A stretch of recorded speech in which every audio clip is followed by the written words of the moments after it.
ಮುಳಬಾಗಿಲು ತಾಲೂಕಿನ ಸಮಸ್ತ ಜನರಿಗೆ ನಾನು ಈ ಸುಸಂದರ್ಭದಲ್ಲಿ ಹೇಳೋದೇನೆಂದರೆ, ಜನಸುದ್ದಿ ವಾಹಿನಿ ಜನರಿಂದ ಜನರಿಗಾಗಿ ಇತ್ತೀಚೆಗೆ ಪ್ರಾರಂಭ ಆಗ್ತಾ ಇರತಕ್ಕಂಥದ್ದನ್ನು ನಮ್ಮ ತುಂಬ ಸಂತೋಷವಾಗಿ ಇದನ್ನು ನಾವು ಜನರ ಮಧ್ಯೆ ಒಳ್ಳೆ ಕೆಲಸ ಮಾಡಿ ನಿಜವಾದ ಒಂದು ಸಮಸ್ಯೆಗಳನ್ನು ಹೊರತಂದು ಆ ಸಮಸ್ಯೆಗಳಿಗೆ ಆಗಿಂದಾಗಲೇ ಪರಿಹಾರವನ್ನು ಕಂಡುಕೊಳ್ಳುವಂಥದ್ದಾಗಬೇಕು. ಇವತ್ತು ಮುಳಬಾಗಿಲು ಅನೇಕ ಸಮಸ್ಯೆಗಳಿಂದ ಕೂಡಿದೆ. ಆಡಳಿತದಲ್ಲಿ ಮತ್ತು ಶುದ್ಧತೆಯಲ್ಲಿ ಮತ್ತು ಪ್ರಾಮಾಣಿಕತೆ ಮತ್ತು ಬದ್ಧತೆ ಇಲ್ಲದೆ ನಡೀತಾ ಇರ್ತಕ್ಕಂಥ ಅನೇಕ ಕೆಲಸಗಳಿಗೆ ಇವತ್ತು ಒಳ್ಳೆ ಸುದ್ದಿ, ಇವತ್ತು ಜನರ ಒಂದು ಅದಿನ ಕಡನಂತೆ ಕೆಲಸ ಮಾಡಲಿದೆ. ಜನರಿಂದ ಜನರಿಗಾಗಿ ಈಗ ಹೊರಬರ್ತಾ ಇರತಕ್ಕಂಥ ಜನಸುದ್ದಿ ವಾಹಿನಿಗೆ ನಾವು ಅಪಾರವಾದಂಥ ಈ ಸುಸಂದರ್ಭದಲ್ಲಿ ಶುಭಾಶಯಗಳನ್ನು ವ್ಯಕ್ತಪಡಿಸ್ತಾ ಇದ್ದೀನಿ. ನನ್ನ ಹೆಸರು ಜಯಣ್ಣ ಅಂತ, ವಕೀಲರು.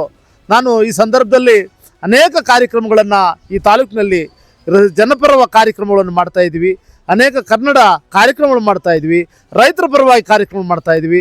ಇಂಥ ಕಾರ್ಯಕ್ರಮಗಳನ್ನು ಇವತ್ತು ಸಮಾಜಕ್ಕೆ ತೋರಿಸಿ ಅದರಲ್ಲಿ ಏನು ಈ ಸಮಾಜಕ್ಕೆ ಅವಶ್ಯಕತೆ ಇದೆಯೋ ಆ ಸಮಾಜದ ಒಂದು ಹಿತದೃಷ್ಟಿಯಿಂದ ಇವತ್ತು ಜನಸುದ್ದಿ ವಾಹಿನಿ ಕೆಲಸ ಮಾಡ್ತಾ ಇರತಕ್ಕಂಥದ್ದನ್ನು ಮತ್ತು ಇತ್ತೀಚೆಗೆ ಅದು ಪ್ರಾರಂಭ ಆಗ್ತಾ ಇರತಕ್ಕಂಥದ್ದನ್ನು ನಾವು ತುಂಬ ಗೌರವಯುತವಾಗಿ ಸ್ವಾಗತಿಸ್ತಾ ಇದ್ದೀವಿ.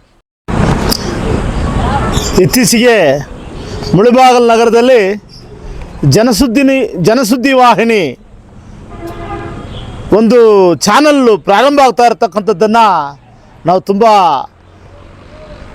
ಸಂತೋಷದಿಂದ ಶುಭಾಶಯಗಳನ್ನು ಹೇಳೋಕ್ಕೆ ಇಷ್ಟಪಡ್ತೀನಿ.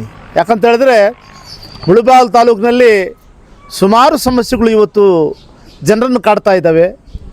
ಇದು ಕೇವಲ ಮುಳಬಾಗಿಲಿಗೆ ಅಲ್ಲ, ಮುಳಬಾಗಿಲು ನಗರಕ್ಕಲ್ಲ, ಇಡೀ ಕೋಲಾರ ಜಿಲ್ಲೆಗೆ ಅಲ್ಲ, ಇಡೀ ರಾಜ್ಯಕ್ಕೆ ಕೂಡ ಇದು ಒಳ್ಳೆಯ ಸಂದೇಶವನ್ನು ನಿರಂತರವಾಗಿ ಒಳ್ಳೆಯ ಸಂದೇಶಗಳನ್ನು ಜನರಿಗೆ ತಲುಪಿಸಬೇಕು.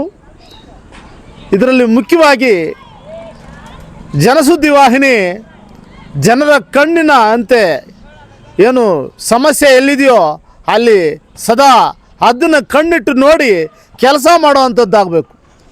ಅಂಥ ಒಂದು ಜನಸುದ್ದಿ ವಾಹಿನಿ ಇವತ್ತು ಮುಳಬಾಗಿಲು ನಗರದಲ್ಲಿ ಪ್ರಾರಂಭ ಆಗ್ತಾ ಇರತಕ್ಕಂಥದ್ದಕ್ಕೆ ತುಂಬ ಹೆಮ್ಮೆ ಆಗ್ತಾ ಇದೆ.